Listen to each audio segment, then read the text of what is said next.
What is up, guys? This is the Gaming Archive 19 here, and yeah, this is going to be my first, I believe my first video game preview of 2015, and it's of course of a game that's coming out 4 days from now, and probably my most anticipated game of this year. I would probably still say that at the beginning of the year, but still, Batman Arkham Knight. Still can't believe right now it's still only 4 days away. Like, I can still remember when it was about probably a year ago, and I was thinking to myself, oh my god, I mean, I've got to wait another year. I mean, it's flown by so quickly, but for what I've seen of Arkham Knight, you know, that's probably why it's flown so quickly. It's just such an amazing game. I can't believe, you know, that it's so close, and yet it's probably going to be one of the best, you know, next-gen video games we're going to see this year. So I just can't wait for it. But in terms of like this preview, I want to first of all state what I think of the previous Arkham games. I will be considering Origins as well, because I know that I believe it was like in a video Rocksteady did. They did actually confirm that like there's this area, I think in the GCPD in Arkham Knight, which has like gadgets from Arkham Origins, which pretty much confirms that it is canon in the series. So I will be including that game. But yeah, the first one I played was of course Arkham Asylum in 2009. That was actually the first, actually not 2009. So I think it was like 2011, I believe. Yeah, 2011. I played it back then. It was my first non-FIFA game that I played on my PlayStation 3, and I really did like it. And in my opinion, it's probably the best one so far. I just loved that game so much. I don't know what it was. I think probably just because of how much of an experience it was compared to all the other games. You know, I felt like with this game, it felt so complete. Like the story was good. The characters were absolutely awesome. Great performances, good gameplay. You know, it varied a lot. I loved the Scarecrow missions as well. I think anybody who played this game does love it. I think it's just a matter of personal preference, whether you prefer this one or Arkham City. I just prefer Asylum. It is my favourite one. I just love that game, and I actually did recently just go back and play it, and I might do the same with City if I feel like it in a while. I mean, I'll see how I feel. But yeah, that's my opinion on City. Asylum, sorry. A great game, and yeah, it's a very worthy addition, probably the best. So then, of course, we go to City. Not gonna lie, I was slightly disappointed by Arkham City. There were a few areas which I felt were wrong with the game. The first one I felt was the story. I didn't really like the story that much, and I think the main reason I didn't like it was because I don't know why it was just a bit too character focused. Because what happened was they added so many characters in, and yet I didn't feel they felt fleshed out enough. Like, you had certain characters in there like Two-Face that were worthy of having more screen time, but instead Rocksteady just confided them to, you know, side characters, which I found, you know, very irritating. And I'm pretty sure a lot of other people did. It just felt like as if they're trying to shove in as many characters as possible, and ultimately not all of them felt as fleshed out as others, and you could definitely tell that. Also, another criticism I had with the Arkham City story was its pacing. Like, I was so sick of, you know, the story and like its pacing, because here's basically what happens. Within about the first hour of the game, you get poisoned, and that's your aim throughout the entire game. The problem is that the segments to get it are so blown out and so predictable that it really drives you to insanity as to how on earth they would allow this in game storytelling. It's just so annoying, and I do hope that, of course, you know, they learn from this and they do change it in Arkham Knight, because I was really irritated by this. Well, it was just very annoying, and I do wish that in Arkham Knight they do fix up the story. Another thing I also didn't like about the game was making it open world, because the thing I loved about Asylum was the fact that because it wasn't an open world and it wasn't big, it had kind of like this Metroidvania style to it, where you unlock, you know, new areas of the map with the gadgets you got through the story.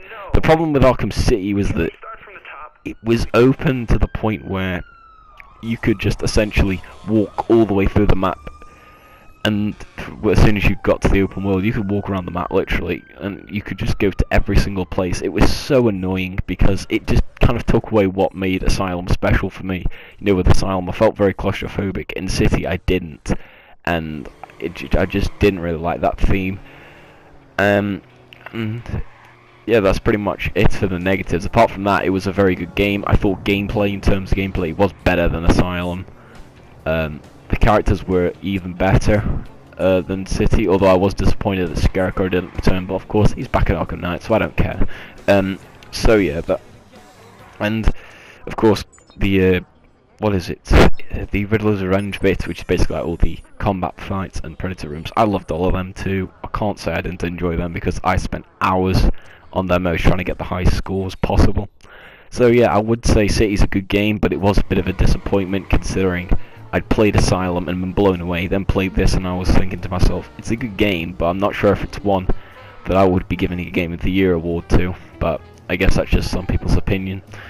Then of course we then head on to Origins, which, yes, I understand, still people are still saying, yes, I know Rocksteady mentioned it, but it's not canon. I'm pretty darn clear that if the game is mentioned by Sefton Hill, who is the game director, then it pretty much is confirmed, so just bear it at that.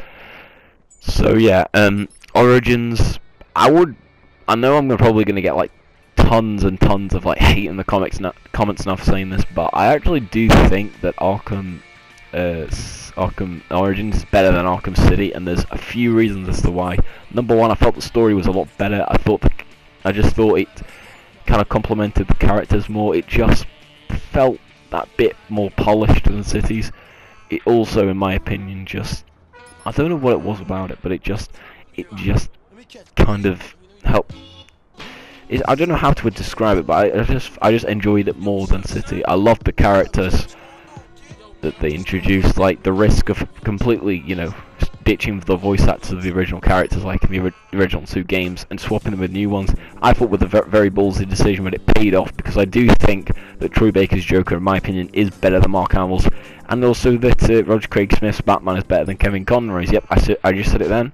I do think they are better, and it's just simply because of the fact that it was something new for a change. We hadn't seen that thing before, and it was just such a big risk, but it paid off for me because I was really, intrigued and interested by it, and I really did love it. I did like the gameplay as well. I thought it was very good how they didn't mess with Arkham Cities. I felt if they had done, the game probably would have been absolutely panned by critics, and that's what I feared originally. Not that the gameplay was going to be different, but it was going to be, the same, but it would be too different and therefore unplayable. But of course it wasn't, which is a good thing. And I think that might be it for Origins, I believe. Yeah, I don't really have that many complaints with Origins. Is that it feels like a finalized version of City, in my opinion, which is why it isn't better than Origins. Asylum, sorry. My only real criticism was the frame rate. I thought the frame rate was a bit bad at times because it did constantly keep on dipping, and also I didn't like the fact how the open world was, split into two islands, and you had to cross it with a tedious bridge, and which pretty much encouraged you to fast travel. But when a game makes you want to fast travel to avoid like a long bridge, that's clearly not a good sign, and that was most certainly the case with this game. It just was very annoying to have to constantly go over the bridge to one island to the other. It was just very bad, and yeah, that's pretty much my only criticism about the game. So, taking from those games, what do I want from Arkham Knight? I would probably say I want a game that, number one, has a good story, like Asylums, and in some places Origins. I would like good gameplay, like we had in City. I also want like that feeling of tension and claustrophobia at times that I had in Asylum, but also make the open world as detailed as Cities, because if there was one thing I loved about the open world of City, it was how detailed it was and all of the Easter eggs. I hope Rocksteady don't lose that. If they were to, I would be extremely disappointed. But yeah, of course they probably won't, because it's Rocksteady we're talking about. They're a great studio. And yeah, that is pretty much it for today's video. I just want to say that I will be streaming Batman Arkham Knight when it does come out on the 23rd of June. So just keep out for that. But yeah, that's pretty much it for me today. Thank you all for watching. And yeah, just go back my Batman Arkham Knight because it will be an awesome game. So